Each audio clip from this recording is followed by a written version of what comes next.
Uh, Hello, everybody. Who can I see? Hello, Audrey, Tish, Catherine, Susan. Hello, Leah. Welcome, welcome to the 26th, can you believe it, episode 26 of Detailed Amsterdam. And nice to see you here. Mark here for those, well, you've all met me.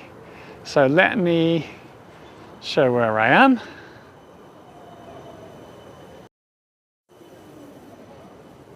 Hello, Ruth, shalom, thank you for joining. And Donna, great to see you here. Right, well, here we are on Singel still. And looking, it's clouded over, but it's not terribly cold. And look, we've got some autumn colors. And how lovely is that? Hello, Kate and Jackie. Oh, wouldn't it be funny if this was Lee? This is the company that Lee works for. The boat just going by here. Those damn boat guys. But it's not her, because actually she's free today. Okay, well, last week I ended here. Hello, Natalie, welcome. I ended here at the Kruidberg, the Jesuit church. And I'm not sure, I think if I ended in the church or talking about the parsonage next door. But anyway, here's the parsonage next door. Lovely classical building. And today we are starting the next one. This is a really rich little patch of lovely buildings there. So let's have a look at this. This is actually, well, it's number 450 Singel. Singel's the name of the canal. And the style is Amsterdam Renaissance. That comes just after Dutch Renaissance. Dutch Renaissance is the first 20 years of the 1600s. Amsterdam Renaissance, very similar. And the next couple of decades. And really the significance of this, besides that it's just a very beautiful building, is that it has this doorway here. And this is the doorway where I was last week. I came in here. And I couldn't do any filming because there were people making a recording in the church.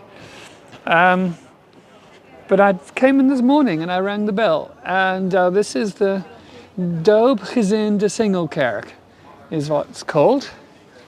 And, oh wow, look at the lovely reflection of the buildings in the glass there. So you see, let's just pan back a bit. That doorway is part of that building.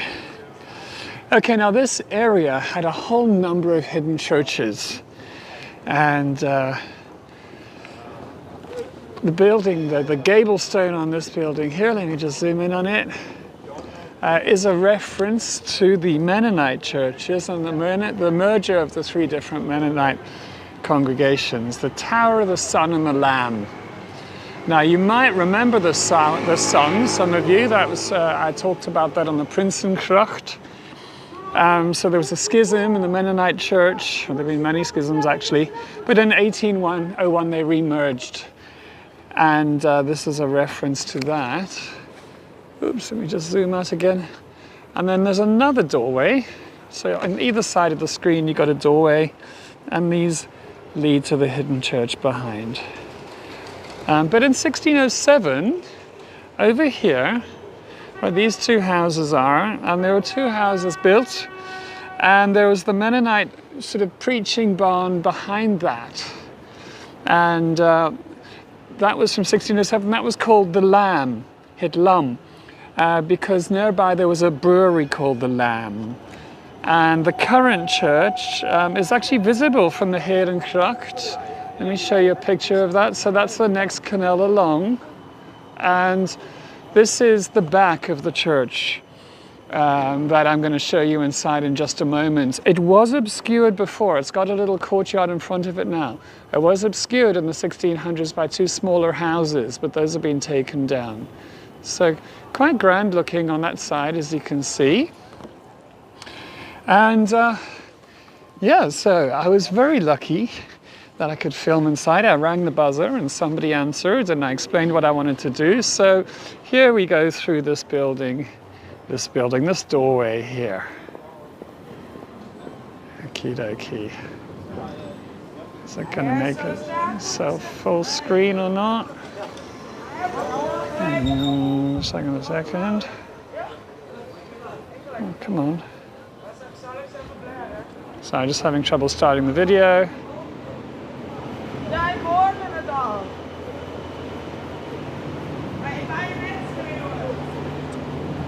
It's weird. This has always worked before.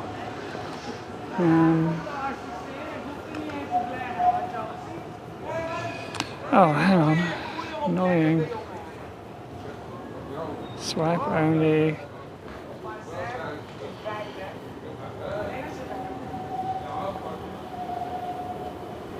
Okay, this looks like it might be doing it. Ah, here we go. Okay, so this is walking inside. Now, let's talk a little bit about Mennonites. The Mennonites are part of the Protestant Reformation, and they stemmed from the Anabaptists. And Anabaptists rejected infant baptism. Okay, Menno Simmons was the leading Anabaptist, and he was born in Friesland, so the north of the country. And he was actually a Roman Catholic priest who converted to Anabaptism in 1536. And he's the Dutch equivalent of Luther, Calvin, Zwingli.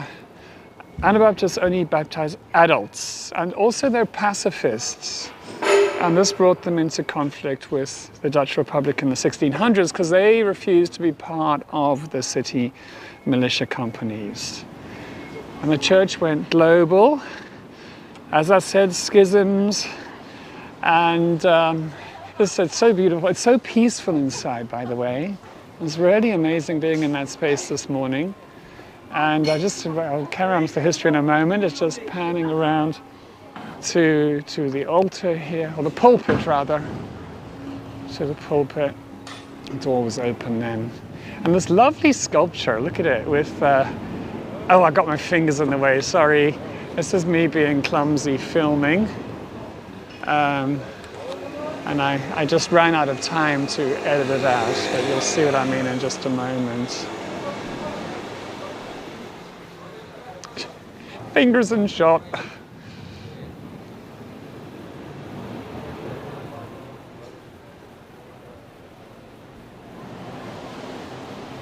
And then there's this really pretty art installation, like sculpture of leaves, so pages coming down from heaven so the word coming down into the book. But I think you get a feeling, don't you, for that, there's the peacefulness and the serenity of the space. And very, very, couldn't be more different really to the Catholic Church next door. And I'll just let that run again while I go through a bit more of the history of it. So, yeah, you know, the church went all over the world. You get Mennonites all over the place, and they're not all the same. But the one here, the Dutch Mennonite Church, is actually extremely progressive. They were the first church to ordain women as ministers. They said that was possible from 1905, and that happened for the first time in 1911. And they were also the first church to accept and carry out same-sex marriages, and that's in a service. And the really unbelievable thing to me, I'm so surprised to read this, it was actually, they started that in 1986, and that was 15 years before it even became legal here in the Netherlands. And they still ordain gay ministers and conduct same-sex marriages. So very progressive. Tuscan columns are what you're looking at, by the way. And the organ from 1777, so that came much later. Anyway, let's get back, because you've seen that now. So it's quite remarkable, really, like what's behind these buildings, you know. Oh, just this great big hidden away church. Okay, now this shop here was a real treat. Hello, Antje, welcome. A real treat. So I was standing outside here. Let me just find a good place for me to stand out of the way of everyone. Actually, you know what? Before I talk about that, let's just show you what's going on here. The canals are very much used in many different ways, and here is one of the canal barges which is used for picking up trash and rubbish out of the canals. Okay, so this orange thing you see here is a big mechanical arm which typically has a claw on the end of it, and it's operated by joystick, and it plunges down and it brings up fistfuls of bicycles. And typically one of these barges will be next to it with the roof open, and then they dump whatever they've picked up out of the canals into these great big barges and then take them off to the scrap heap. So quite nice to see a bit of how the canals are actually used in an industrial way, not just in a tourist way, like this tourist boat coming by. Coming too fast by the look of it as well, but never mind. Okay, and actually, before I forget, we do get a nice view of this building, these two buildings, particularly from over this side. I'm going to talk about those as well, but I will be much closer to them. Okay. Now, let's get back to this building here. Singel 456. And it says, Wijntjes, koper en ijzerwaren. So koper and ijzerwaren, copper and ironware. Hello, Linda. And WF Wijntjes, that is the name of the company and the name of the people who started it. So let's have a zoom in and see what's going on here. This is interesting. Oh, I just about fell over backwards. This is interesting because, okay, here we have a Dutch Renaissance gable, and look at it here. It's asymmetric. So that goes down to there, and then it goes up and down, but on this side, it only goes to this level, yeah? So it's not actually symmetrical. That doesn't really make sense until you realize that there actually used to be two of these. So there was another one here and up that way. So the line on the right was the center line, and that's why they're not symmetrical. So when there were two buildings, there was actually a lion's head like that over there and over there, and in the middle was the year. And if you look in the middle here, it just says 16 because on the other building that's been demolished, that's where you would have found the 07. So the 1607. Now it's made out of red brick and white sandstone and lovely condition. I went in and I said to the person in the shop earlier in the week, oh, just looks like it's been here forever. Do you mind if I take a little video walking in the shop? And I explained what for, and he said, oh no, well, I can show you something much better than that, already special. And he took me up a spiral staircase there, which is actually original from 1607. And I'll just show you while we're talking about it. And let's try and hope this plays nicely. Okay, here, yes. Oops. Oh gosh. For goodness sakes. It's not always so easy to use this, you know. Maybe it's because...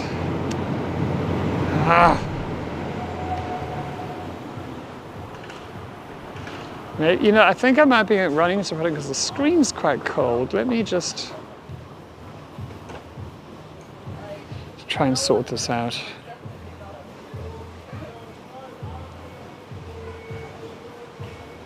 Oh man. I'm not winning today, am I? Normally this goes so smoothly. Okay, let's try this one again.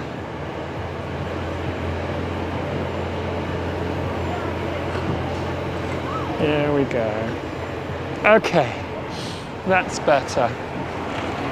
Okay, where were we with this one? So, yeah, the company's been here, so this is going inside. The company's actually been there since 1881. And it was started, not surprisingly, by a Mr. and Mrs. Vainchius, and they lived above the shop. And it specializes, as you can see, in door and window fittings. There's all sorts of locks and wheels and letterboxes and door knockers and basically anything that fits with doors and windows and furniture. There's a couple of floors to it, a lot of very modern stuff, beautiful stuff. Apparently there's some things here that you can only get here, so it's a real specialty store as well. But coming up here in 1938, they made a sample room. Okay, with the things that they sold then, and it's now a mini museum to a history of the company. So traditional, is having a Persian carpet on a table like that. And what a treasure trove this is. So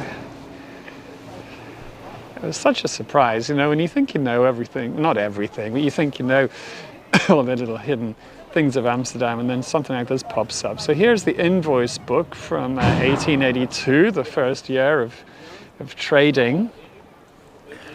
And yeah, all this remarkable stock. There's some kind of nice pieces. I think I'll zoom in on one soon. Now, during the Second World War, all the stock from this company was hidden in the basement of the Mennonite church next door. Yeah, look at this. I like this one. It looks like a rooster's head, a door knocker. Fantastic. Oh no, it's a door handle, that, by the look of it.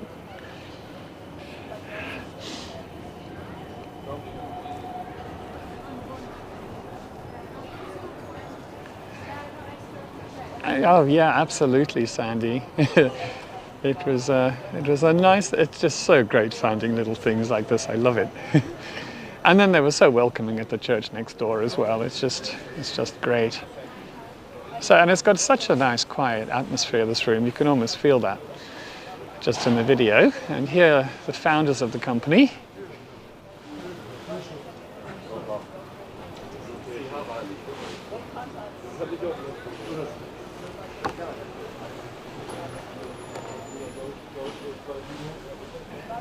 Oh, hi Satyam. Yeah, very nice stuff they've got.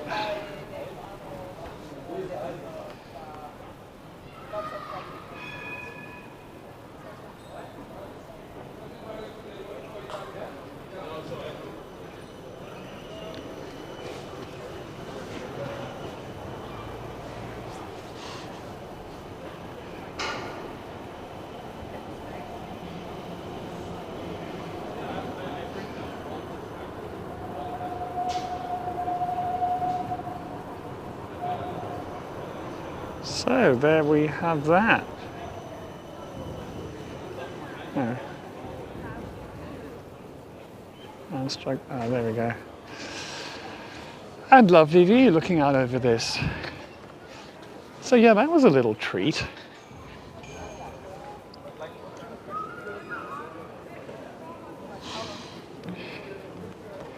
Okay, so with this next building, I thought I was going to get so much luck with this next building.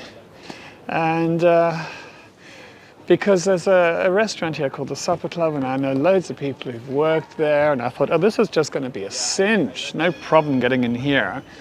But it's changed ownership, and then I contacted somebody and I said, oh, I'd love to come inside and just take a quick video, etc., etc., etc. And then it was like, well, we're gonna have to put this through to the marketing department. And I was like, oh, that's never gonna work.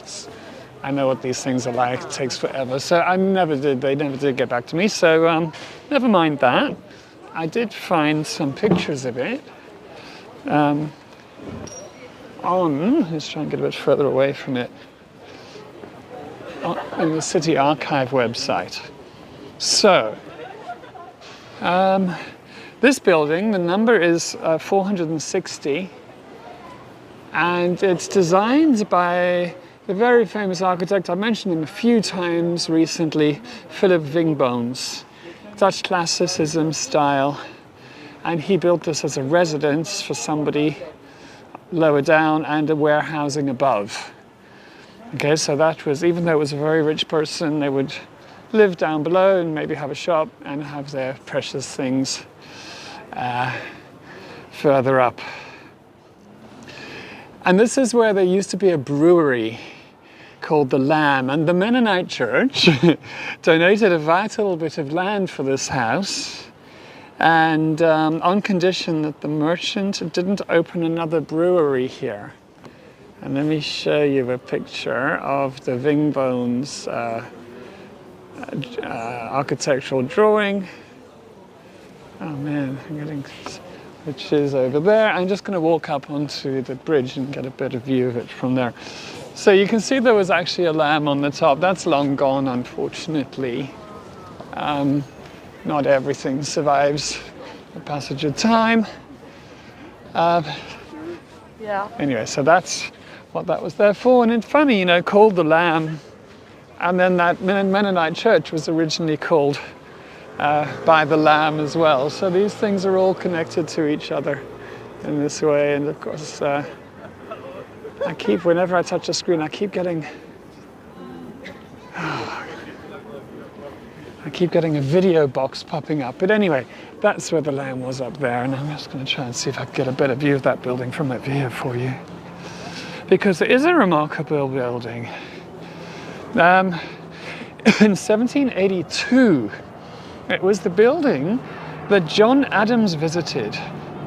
So he was the official representative of the US and future president. And he visited the banking family that lived in this house. And this is where he signed a 5 million guilder. That was an enormous sum of money. A 5 million guilder loan. And actually more loans were made and very large investments made in New York and Pennsylvania.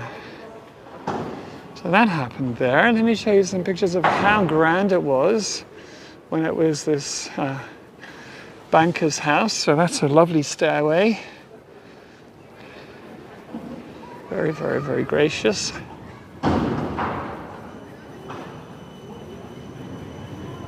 And I've got a few more pictures. This is one of the ceilings.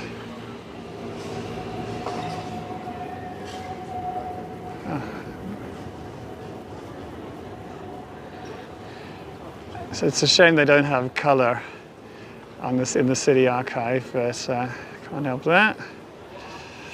I think I've got one more. I know that comes a bit later in the story. Okay, so the next thing that happened is that all the way from 1838 to 1896, it was Amsterdam's first proper music venue, and it was called the Odeon. And here's a picture of the Odeon. Clara Schumann really liked the acoustics of it, and towards the end of its life as a concert hall, Grieg conducted the closing concert. It couldn't compete with the Concertgebouw on the music plane, on the museum plane, sorry, which had opened up in 1888, so it never really managed to compete with that. And then it became a cinema, and then down here in the basement, just for something completely different, from 1952 all the way to 1989, it was Europe's most famous and biggest gay club. It was called DOK, which means DOK, which stood for the Odeon Kelder, the Odeon basement, later also known as DOK, which was the Odeon Kring, but circle, but the club was DOK, the basement. And it had a bunch of famous visitors: Christopher Isherwood, Nureyev, Elton John, David Bowie, Freddie Mercury, George Michael, and Grace Jones performed there, and Divine performed there as well until it very sadly burnt down or was severely fire damaged in 1919. Here's a photo of that. And you can see how the fire department there, oh, tell me about it, Tish. I have a lot of stories to tell. The fire department there with their boat, oh no, not a boat, sorry, but their pump taking water out of the canal and then pumping it under pressure up a hose. See, that's what they still do today. Yeah, so quite a building with quite a history, and yeah, lots like it. So, this is the first time that I'm streaming this year, and my fingers are now cold. It's the first time I'm going to have to get my fingerless gloves out again, I can see. Right, okay, I'm not going to talk about that because that's going to come on a different tour of a different street. Look, we have the Christmas decorations out already, and it's not even November yet. Some Christmas decorations. That was here last year as well. Check out the pedestrian crossing where pedestrians have right-of-way over everything, including trams. However, you have to exercise your right-of-way. You can't just wait for them to stop, because people won't stop. I will actually not go in front of the bicycle because it's so hard for them to stop, especially with kids on. What's it used for today? Well, it's that restaurant mainly, Donna, where they wouldn't... I was a bit disappointed because I asked them, could I come in? And I said, if I can't come in and film, can you at least give me permission to use one of the publicity photos on your website? And they just didn't bother getting back to me, so hey ho, not talking about them. Okay, now check out this building here. Very fort-like, and a bit like the Beurs van Berlage building, the red brick one that we've seen before. And it was built for a life insurance company called Vesta. And it's Swedish red granite, and that was the hardest stone known at the time, and that was kind of symbolic, you know, for the sturdiness of the company. And there's a lot of lovely carved figures. Let's show you some of them.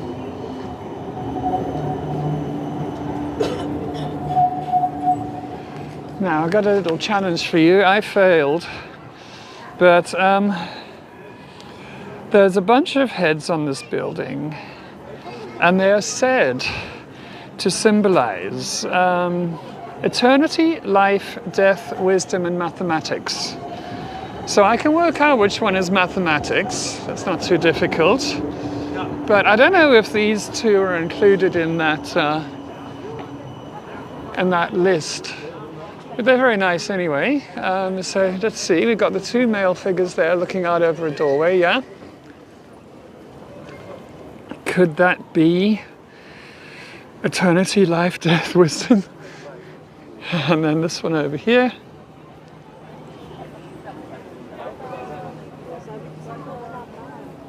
So that is with fingers down, because the next one you'll see the hands with fingers up. Anyway, oh yes, maybe Lily would know a bit more about these things. And this is a face with hands next to it with the two palms open and fingers pointing upwards, just by way of contrast. And then over here, we've got the sort of the hands in front, which seems to be holding some kind of circle or something. Presumably that might be eternity, I don't know. There is an owl, so I could definitely go for wisdom with the owl. Unfortunately, there's a lamppost here, which makes it quite difficult to get a good zoom in. And that's not too bad with the owl. And sure, here we have mathematics. We know this because of the Arabic numerals above. So that one at least is clear. A nice building. I love this kind of 1920s looking sculpture that we get all over town.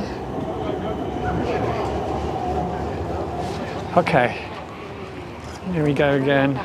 Gosh, the streets are busy.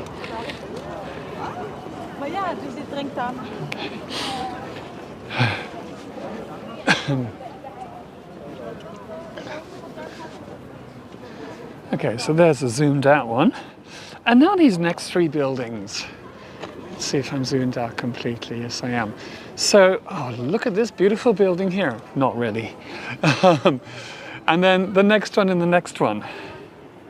Okay, so these three, that one, and this one, all make up the very substantial University of Amsterdam library.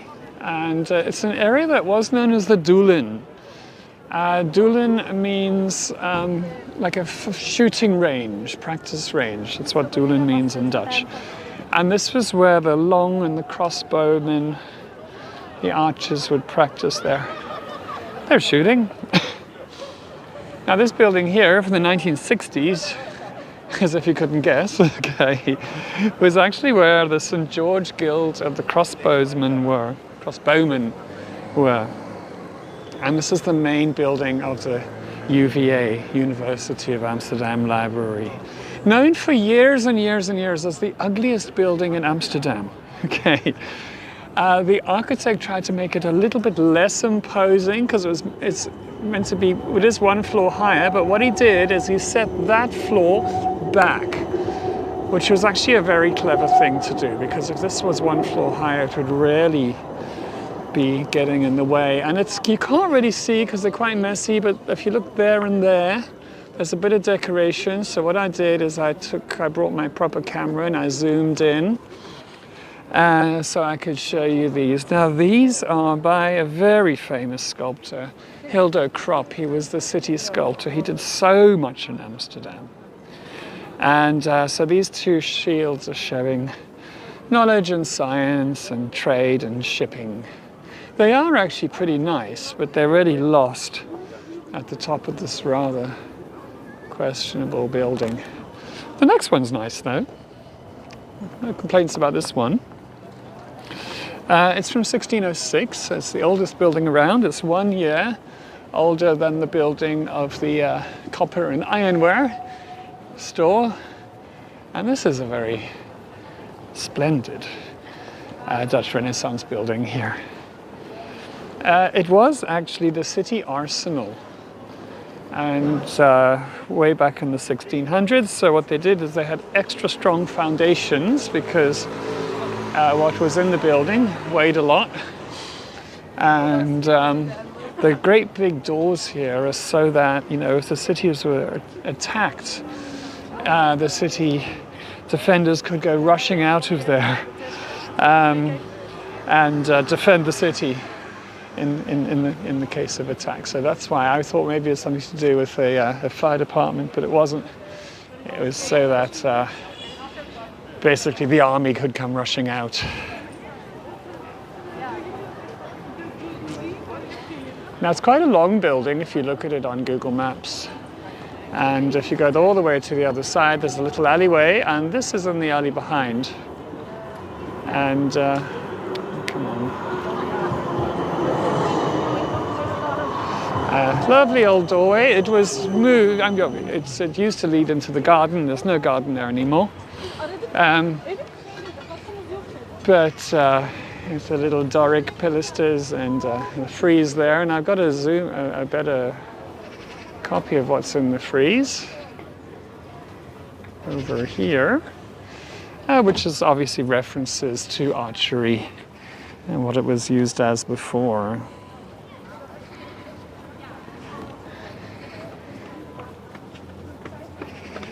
Yeah, the twiddly bits are pretty nice, aren't they? I'm going to have to adopt twiddly bits when describing architecture here, definitely. Okay, and a very grand building here.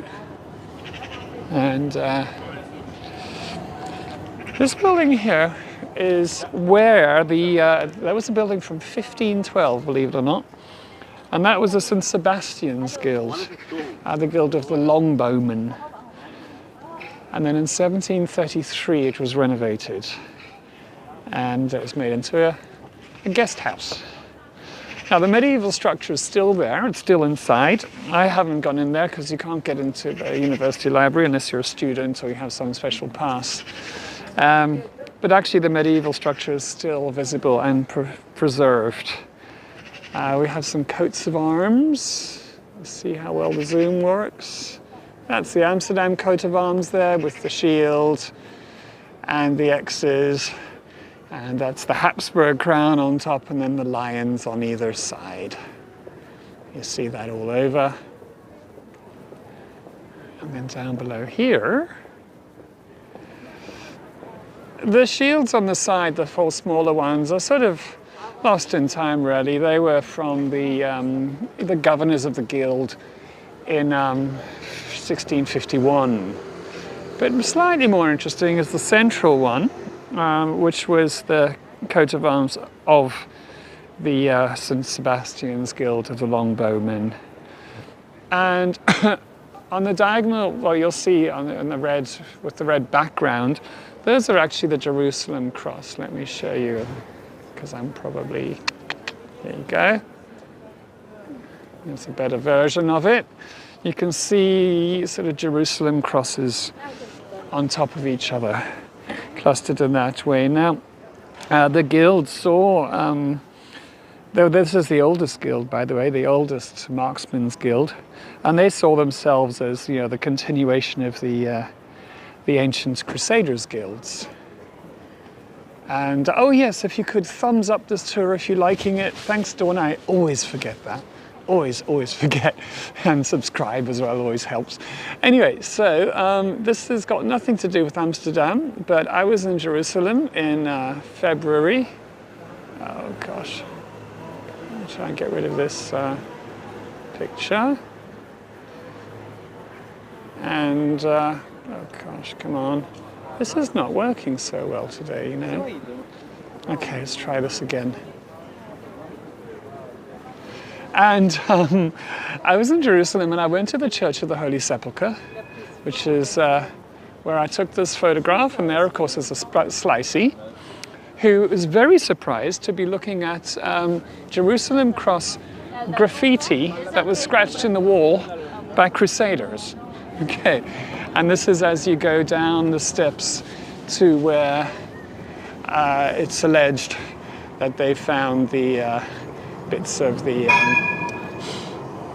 true cross, which turns out was not possible actually because it used to be a cistern, but never mind.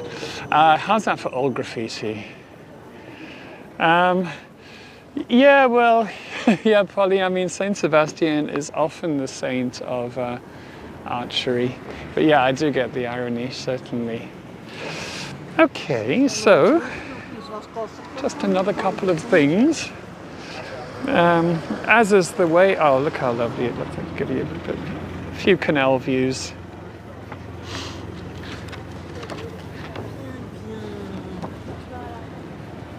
As is the way of things, I've managed to find a building that is now covered in scaffold to talk about. Okay. So I feel a bit like channeling Patrick and Aaron here with scaffolding. But over here is the old Lutheran church behind scaffolding. Now from 1600 there was a little Lutheran church hidden away like all the churches were if they weren't Dutch Reformed Calvinism. But from 1632 the Dutch Republic allowed the Lutherans to build a great big church here quite openly. And that was inaugurated on Christmas Day, actually, in 1633. You can get a bit of a better view of it this side.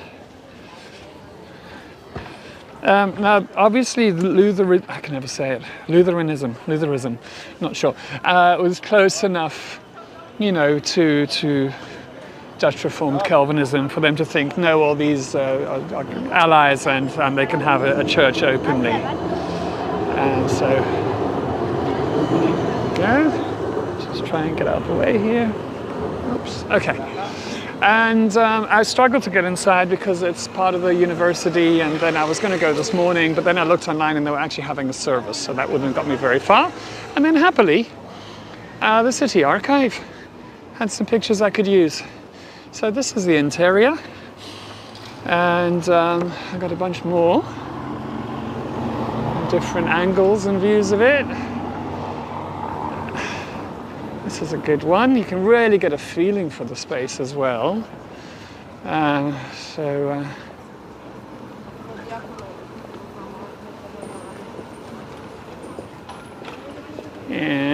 I put this one in because you get to see the roof, which is a rather lovely roof. So you know, wood barreled, which is so typical of here, but nicely painted blue like that. And then the last one to show you is this one here, because as you can see, it's very how you say, very simple inside. Not much decoration except just below on the handrail thingy behind the pulpit. And you get these illustrations, or paintings on there, and they show, and it's just difficult to zoom in, I couldn't see them more clearly anyway, but they show faith, grace, fortitude, and let me try, should I be able to?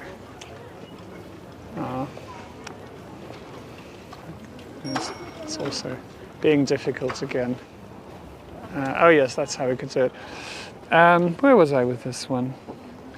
So they were showing, yes, faith, grace, fortitude, charity, temperance, not too sure about that, wisdom, hospitality, and hope. So that's presumably, whoopsie, hospitality and hope on the side there. But yeah, the easiest way to get inside and see this church, of course, is just to go to a service on Sunday. Everyone's welcome. It's also a very progressive church. And by the way, just to go into the one across the way here, where I showed you the video earlier, you just go there. Monday to Thursday between 9 a.m. and 5 p.m. and you ring the bell and in you go. It's just lovely. It's really, really wonderful that you can do that. Love it. Okay, so these are the 4 buildings that I spoke about last week that I think are so attractive. And this is definitely the view. And of course, when you come here in the morning, often there's a lovely reflection. There might even be a bit of a reflection now. Kind of.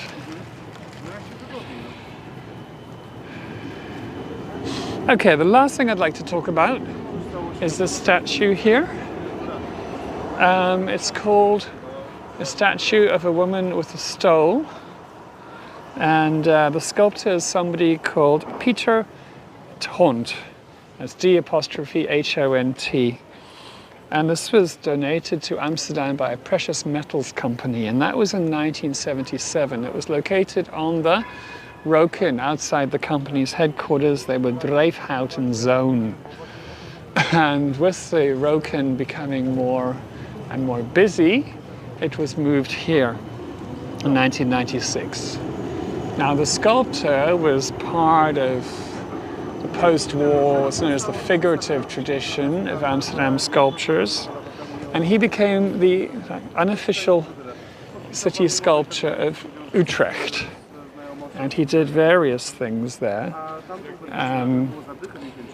He made a larger sculpture exactly the same as this. So this is Thont, yeah.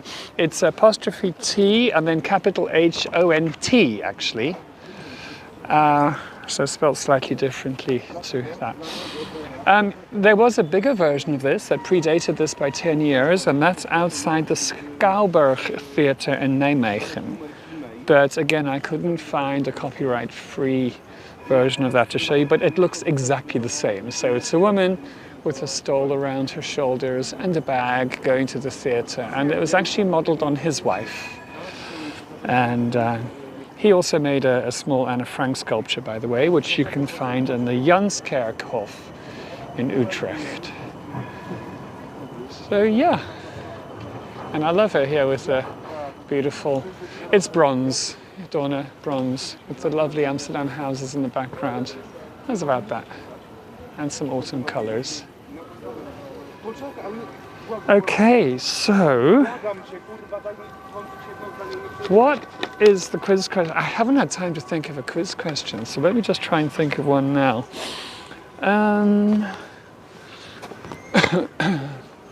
Let's see. Any questions, by the way? I know there's a bit of a delay, but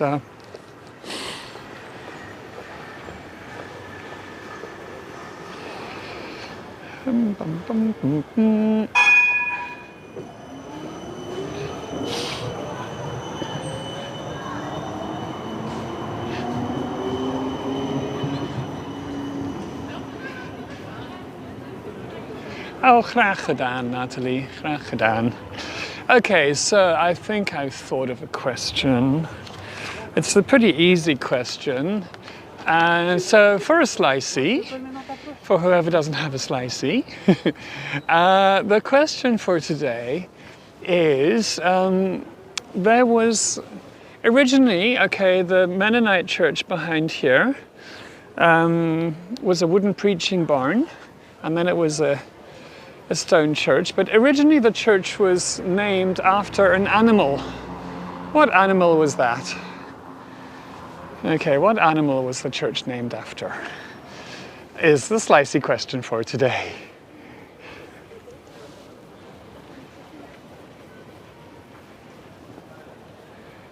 Oh, it's a pleasure, Bonnie. And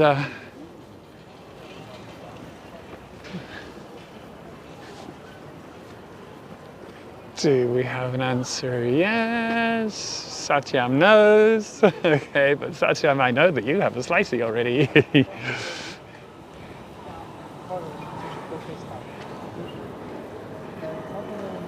I know. Maybe everyone's got slices now. Okay. Although there it says there, 46 people. Wow. And let me show you some of the twirly things again. I know.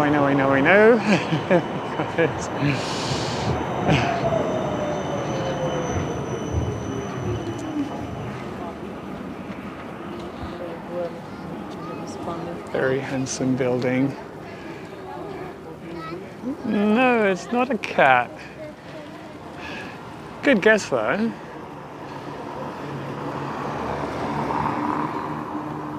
We might all have slices.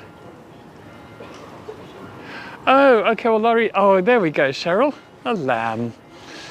Oh, please do send me your address. I was aware that somebody won one and then didn't get to me with an address, so do send me that. There's my email address is in the description, and Cheryl, you can do that, or you can do that through, I've got some people, let me just get myself, how do you say? Through Messenger, and change cameras quick. So yeah, by all means, send me your address and I'll get them in the post tomorrow. Thanks for the tips that came in during the week, much appreciated. Thanks for joining me. Lamb is the winning answer. Okay. Great, so I look forward to hearing from Cheryl and was it? Sorry, Laura. It's such a small chat. Yeah, Laurie. Okay, great. Well, you take care, everybody, and nice to see you. Thanks for joining. See you again. Bye.